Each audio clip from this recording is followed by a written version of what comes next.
Welcome to Rehash, a Web3 podcast.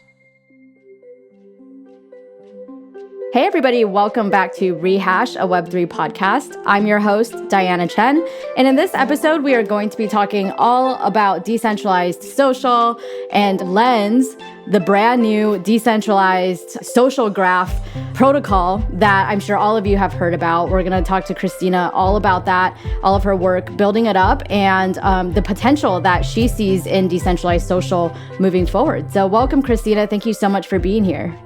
Thank you so much for having me. Yeah, this was a long time coming, and I'm glad I'm finally having you on the podcast.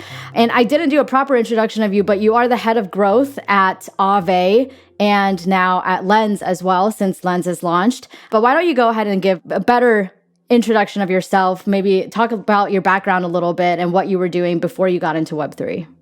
Yeah, sure. So I am the head of growth for the Aave company, most commonly known for our DeFi protocol. But the idea is that we're branching in to all the different aspects of the Web3 ecosystem. Our latest product being why I'm here is Lens Protocol, which is one that's really dear to my heart. I spent 2 years at TikTok, so I feel I have one foot in the door in Web3 and also one foot in the door kind of around the creator economy and watching that really emerge when I was at TikTok. You know, in terms of why I joined Lens is I've been red pilled for a while. My parents are Argentinian, funnily enough, so I saw, firsthand the use case of Bitcoin and having financial sovereignty over your assets.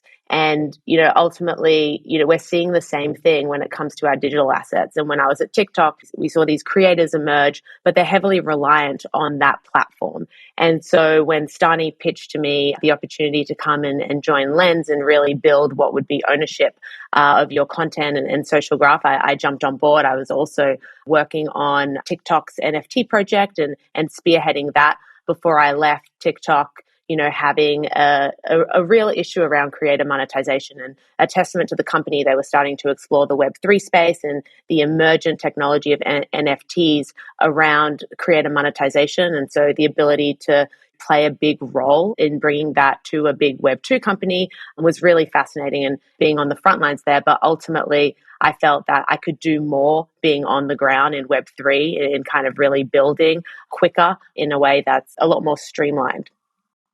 I'd love to hear kind of your thought process going through that transition, because I think a lot of people in Web3 see Web2 social as the enemy of Web3, and people like to hate on Twitter and talk about, decentralized social all the time.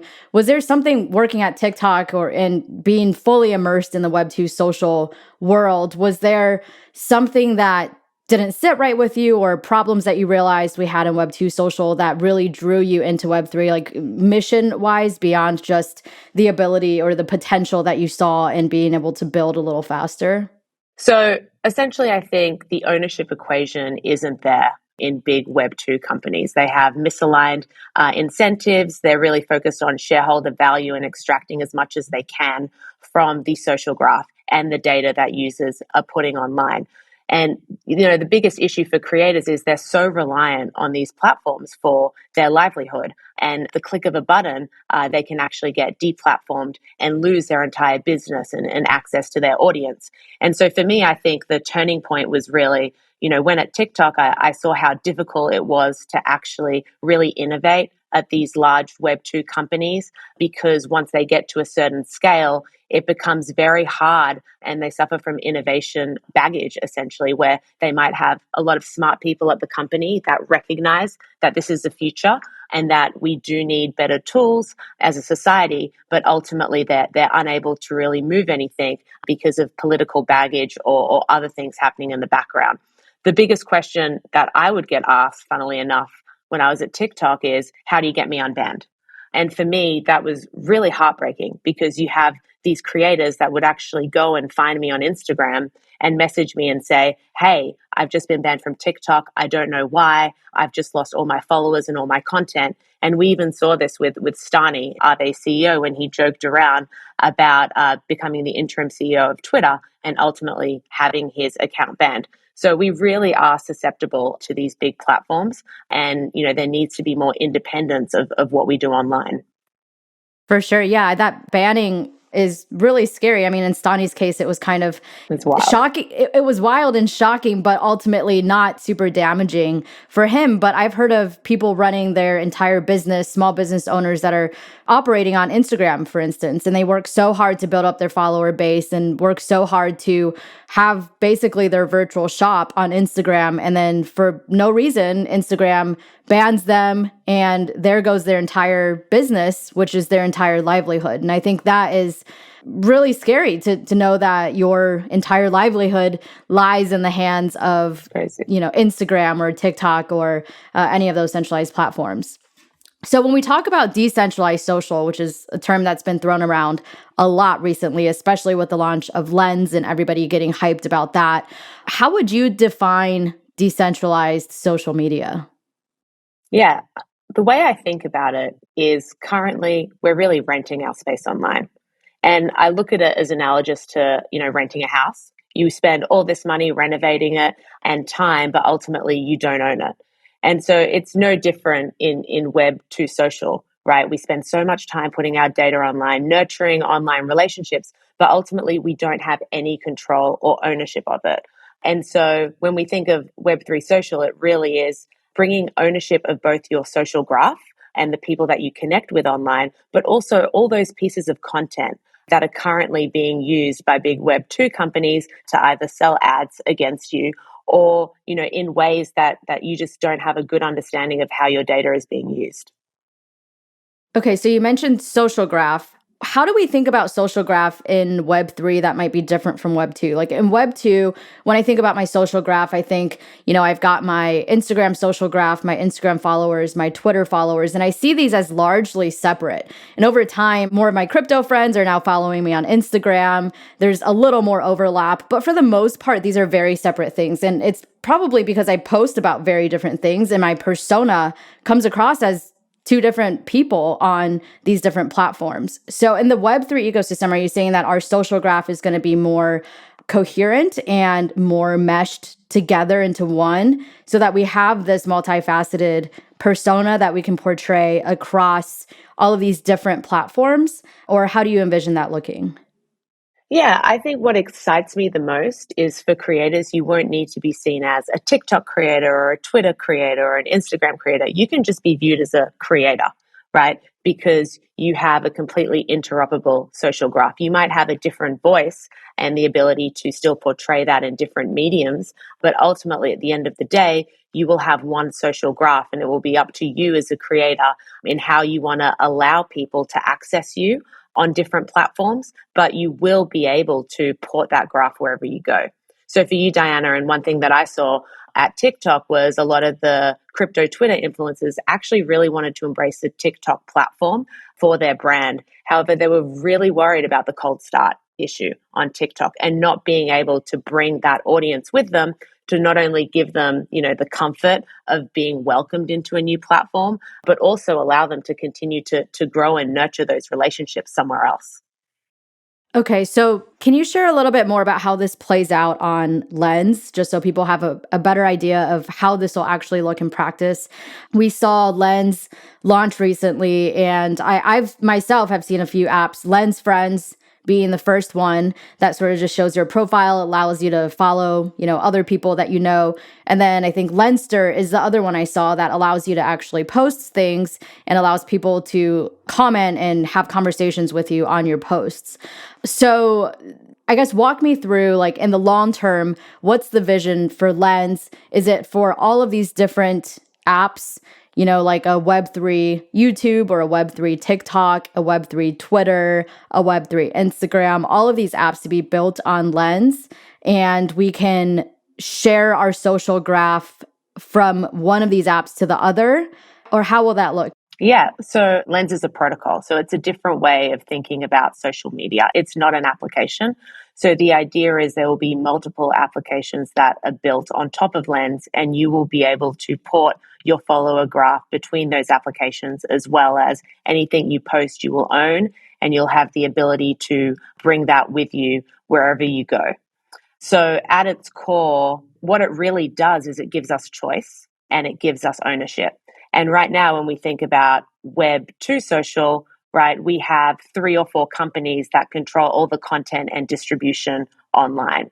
Lens will really change that because there'll be more optionality. So you might have a Twitter, you might have a TikTok, and these are more, I would say, skeuomorphic type applications, which are really based on Web 2 platforms at the moment. But we will see new primitives that emerge that enable, different types of creator monetization that isn't possible right now on Web 2 rails. And so the exciting thing about Lens is, I think the choice perspective and really allowing us to align ourselves with the platform that we're using.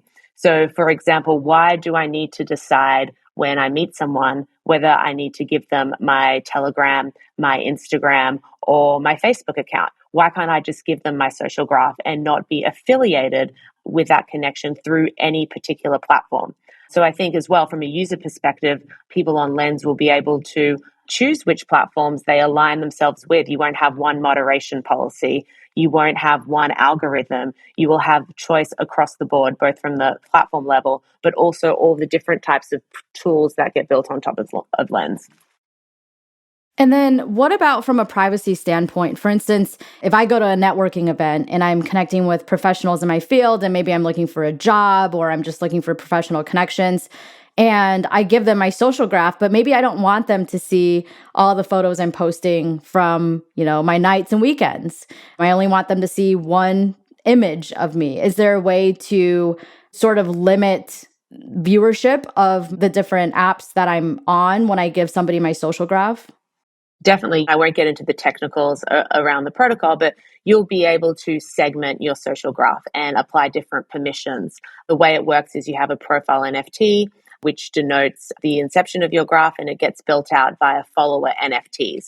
And you'll be able to create semi-fungible, different types of follower NFTs and gate the experience and have full control over what people see. A good example is I might not want people who, like what you said, follow me on LinkedIn to follow me on Twitter. I'll be able to restrict that access based on segmenting out my follower graph. And then is there also a feature to sort of show almost like the close friends list on Instagram where you have different tiers? Like I could have like a close friends NFT, I could have an 100%. acquaintances NFT, a professionals NFT, and that's how my social graph is gated. Exactly. And you could gate it based on, from a creator perspective, maybe certain DAOs that I'm part of will gate their profile NFT based on whether or not people hold those tokens. So there's going to be really interesting ways also for DAOs to get involved and build applications on Lens that are gated to their followers, which is people who are actually participating in the DAO. Okay, so this is a good tool, not just for individual creators, but also for communities as well. Exactly. I think it's most interesting for communities because it's built for these new primitives in Web3. And I think when you look at Web 2, it hasn't been built that way from the ground up. It's already built the city on top of the rails. And what's exciting about Lens is that we're building the rails in a Web3 way, which means we'll be able to build with Web3 primitives in mind from the outset and just do so much more.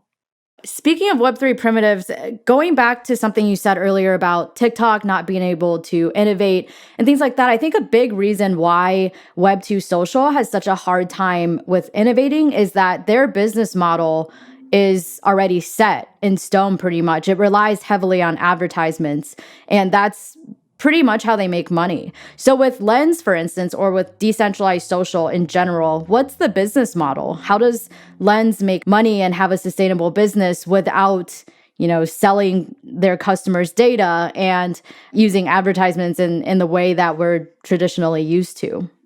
Yeah, we're a Web3 native company. And so when you look at DeFi, the idea that, our financial rails become public goods and owned by a DAO, and the users of those platforms ultimately become owners and decision makers. It's a very different model to Web2, where the owners of those platforms are shareholders. This will be a completely different rework of that, where us as users, we will be able to own part of the network.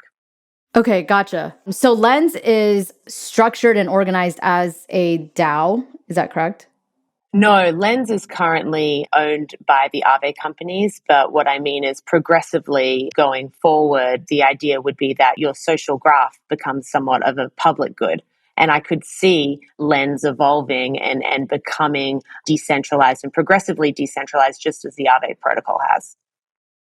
Gotcha. Okay. So as we think forward into the future, what are some more Web3 native ways to think about how social media might evolve? Because a lot of the times we just think about, what's the Web3 version of Twitter? What's the Web3 version of TikTok? And we think in these skeuomorphic terms. But if we were to shift our thinking a little bit and really think in Web3 primitives instead of Web2 primitives, what sorts of platforms or apps do you see being built on Lens that might not be an equivalent to something that we already know today? Yeah, I think it's those net new platforms that are going to be the most interesting and the ones that are really going to showcase the value of Web3 versus Web2 and really bring those creators across as well as users. And so a big issue right now is, we have remix culture in Web2, but people aren't getting paid. There's no way on those rails to have proper attribution. We saw with TikTok and created backlash around the dancing videos that they weren't being attributed for. And while now on TikTok, they're able to include attribution links, it's very different to being able to pay people fully all the way through the chain of creation. And so I could see some really interesting applications that revolve and continue to build on this remix culture that we're seeing and allow for easier and more seamless collaboration and ownership of content across the board. What are some ways that you see the marketing model shifting for creators from a Web2 world where they're really focused on numbers, really focused on getting as many followers as they can because that's the only way they can monetize, to a Web3 world where it's really about quality over quantity? How do you see the marketing and growth strategies changing for these creators? Yeah, I think we're going to move away from a world of like audience size and number of likes to really kind of direct relationships with your fans and your audience. And so there'll be ways on Web3 social where you'll be able to more actively engage and really understand who are your true 100 fans. So the beauty of Lens is finally you'll be able to have an agnostic view of who's following you in a cross-platform manner. You'll be able to understand social forensics and you'll be able to truly identify who your biggest fans are and reward them and have more active engagement. And I think both from the creator standpoint as well as the fan standpoint, it means more meaningful connections online and less of a focus on, large scale distribution versus really kind of greater connections and discovery. How long do you think it'll take bigger companies and corporations and bigger brands to catch on to this? Because I'm just thinking of it from the perspective of when I was a travel blogger, for example, and trying to make a full-time living from blogging. And whenever I would reach out to these brands to do sponsorships or collaborations or partnerships, it was all about metrics. I always had to share my metrics, right? So what you're saying is basically that in the Web3 world, these traditional metrics that we held to be so valuable will no longer be that important. But this is something that both sides have to realize in order for, I think, these relationships to be successful. Or are you saying that creators will no longer rely on these big brands and corporations to monetize because they can go direct to their fans and monetize from their fans without needing to go through these big brands? I think there'll still be a role for big brands and sponsorship in Web3. That's not going away, although you'll just remove the middlemen. And so when you think about TikTok and even Facebook for that matter, Facebook's making $100 billion based on ads. And that's being serviced against people's content, but they only have a $1 billion creator fund. There will still be big brands that will be willing to put money behind creators. That, in essence, is the creator economy. But what Web3 is going to allow is more ownership of that and removing the middlemen that take that 99% fee in the middle. Another question that comes up for me with decentralized social is this issue of censorship, right? So when we think about these platforms that are truly owned by individuals and not controlled by a centralized entity. Twitter can't just shut you out because you said you're the new CEO of Twitter or you make a joke that they don't like. On the flip side of that is people posting potentially very harmful content and not having anybody prevent that from happening. So with this question of censorship, how do you see that being taken care of with decentralized social? How are we going to prevent people from posting child pornography and other potentially really harmful and even illegal content online? Yeah, this is something that we think about a lot, especially around anon culture, where people feel that they can post online without any repercussions because of not needing to reveal their identity. And I do think anon culture is a trend beyond crypto Twitter. Younger generations have been brought up in a different digital era to you and I, Diana. Like, we grew up with having nothing online and then putting everything online. This new generation is hyper vigilant about what they put online, which means that I don't think anon culture is going away. And we do need to have sort of checks online and proof of humanity and, moderation. That's not a decision that needs to be made at the protocol level. There'll be a variety of front ends that are built on Lens, and each of those front ends will have their own moderation policies. And it will be up to the user to decide whether or not that platform provides them with enough utility and they agree with those policies. And I think what's powerful about Web3 social is, if I don't agree with those policies, or I think, there's a certain front end that is encouraging echo chambers and harmful content, I can actually digitally exit that, and I'm not stuck on that platform. Generally around moderation, it's something we're thinking about, and, we're focused on having tools on Lens that will be able to combat that. But ultimately, it will be up to the user's discretion and the community to come together to vote whether or not something is harmful and to provide signals on the platform. So, for example, you could have fact checkers and the community that puts a flag on something and whether or not they believe it is factual. And it will be up to the user to decide, do I have trust in this community or this group of people based on this signal that they're giving me? And it'll be up to me to decide. So the power will be on the user's side, but there will be tools within the ecosystem to help filter moderation and allow us to really understand and make our own judgment call, which we haven't been able to currently because we're serviced these algorithms that are affecting how we view the world, and we don't actually understand what's behind them and how our data is being used. It sort of seems to me like in the future, we will have maybe a lot more of these front ends that are built on these decentralized social graph protocols. Instead of having, like in our world today, if you want to post photos, you go on Instagram. If you want to post clever little, tidbits of thoughts, you go on Twitter. If you want to make videos, you go on TikTok. It won't be so much like that, but it sounds like there will be a lot more platforms and the user will actually get to choose which one they feel more values aligned with. Like you're saying with, the front ends being able to decide how much censorship they choose to implement or what types of content perhaps they choose to censor.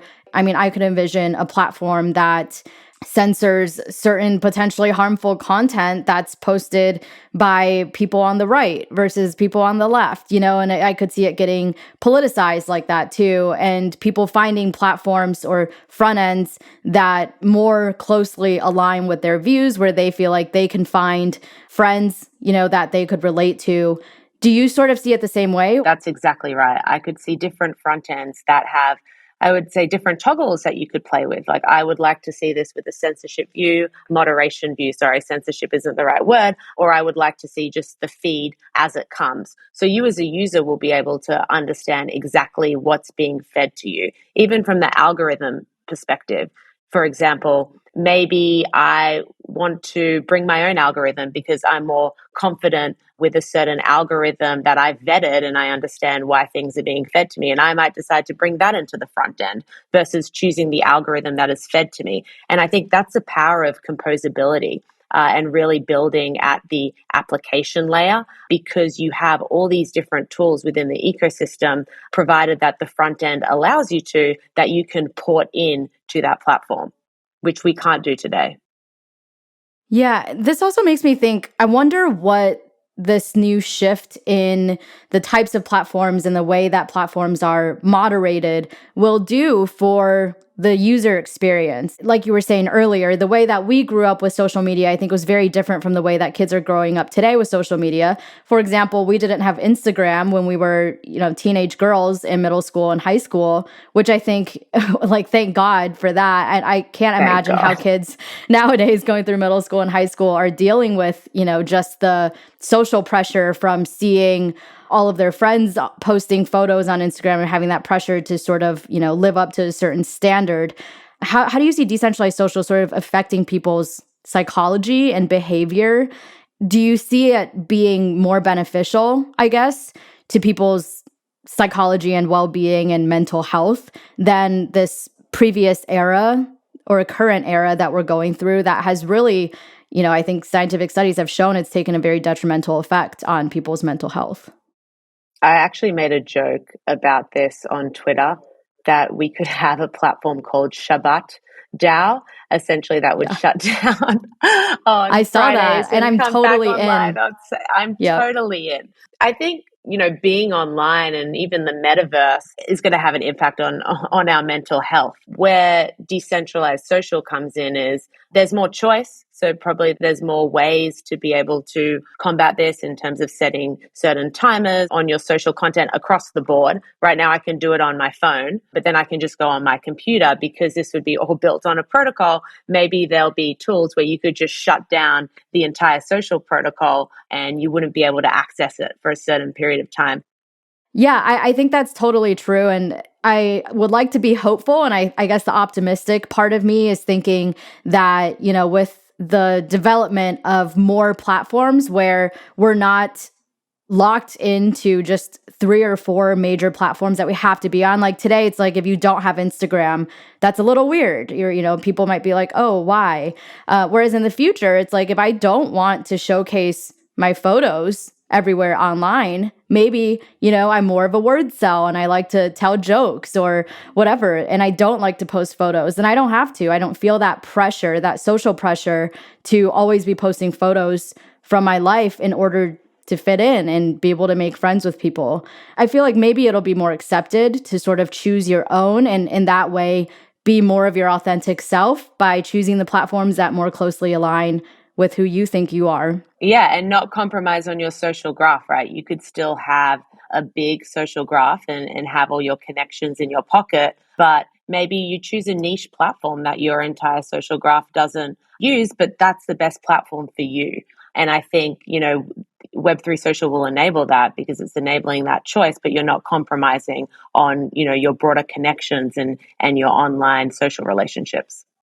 Yeah. And the whole point, too, to that is that maybe your niche interest and your niche hobbies won't seem as niche because all of these platforms, have a much smaller number of users than we're seeing today with these large platforms. I don't know. Maybe this is an overly optimistic take, but I just like to stay optimistic because, we've seen the damage that Web2 social has done, and I would hate to see that repeated again. I agree. Speaking of Web2 social, what do you see happening to these large Web2 social platforms like Twitter and Instagram in the long run? Yeah, I think, they're going to be forced to innovate. They're all looking at this space. We know this, but they're not going to be able to move as quickly. And maybe the beauty of building Web3 social on the outside is that will somewhat pressure them to remove those moats. But ultimately, that's to be seen because it's the bloodline of their businesses. But they will find ways to tap this space. But whether or not they open up their social graph is another story.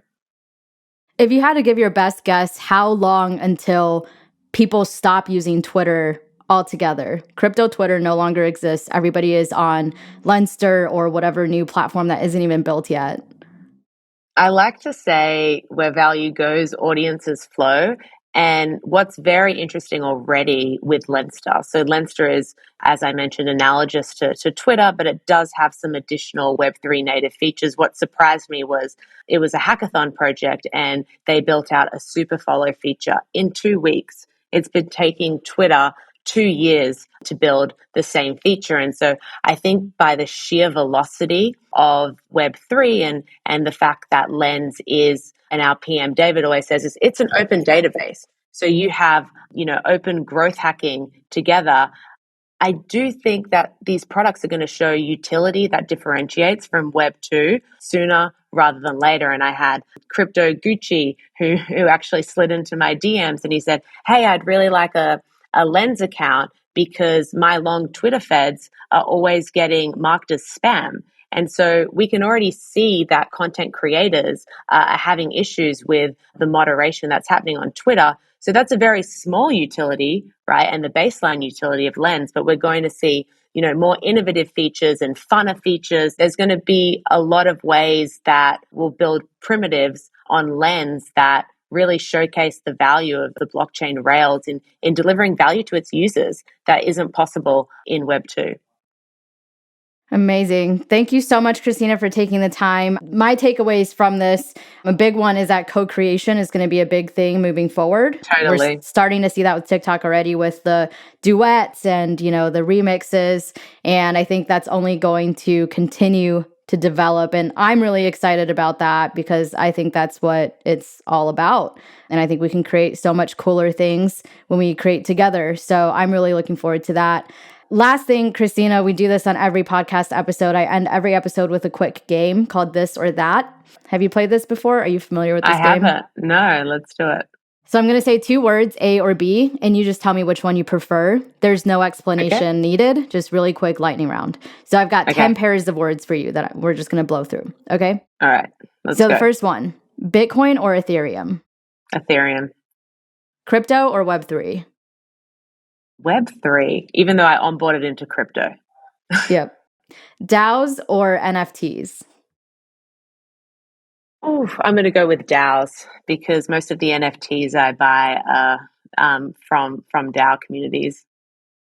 Yep. Bear market or bull market? Bear market. Books or podcasts? Books. Appetizers or dessert? Appetizers. Beach or mountains? Beach. Past or future? Future. Dogs or cats? Dogs, hands down. All right, good answer. And last one, Earth or space? Space. Cool. All right. See you there, Bezos. Yeah, see you there. All right, well, thanks so much, Christina. Before you go, just tell people where they can find you if they want to follow you personally, and then also where they can go to grab their .lens and check out all things Lens protocol. Amazing. So if you want to follow me, I'm on Twitter. I'm 0xChristina. Reach out to me. You can also DM me if you'd like a Lens handle. But what we can do after this, Diana, is maybe anyone who's chimed in from your community, we can whitelist them all into the Lens beta. We'll be going more broadly with open mint probably in the next 2 months. So get in early and get that handle. Awesome. That would be fantastic. Thank you so much, Christina. Thank you so much for taking the time to be here and sharing your thoughts about decentralized social. I'm super excited for the future of decentralized social, and I'll keep my eye out on all the new front ends that get built out on Lens as well. They're super fun to play around with. So thank you so much. Thank you, everybody, for tuning in, and we will be back again soon with another episode of Rehash. Thank you for tuning in to this episode of Rehash, a Web3 podcast. As a thank you to our community members, Christina will be giving a POAP and Lens whitelist spot to the first 500 Rehash listeners to DM her on Twitter. Her Twitter handle is 0xChristina, which you can also find linked in the description. Send her a DM and she'll get you all set up.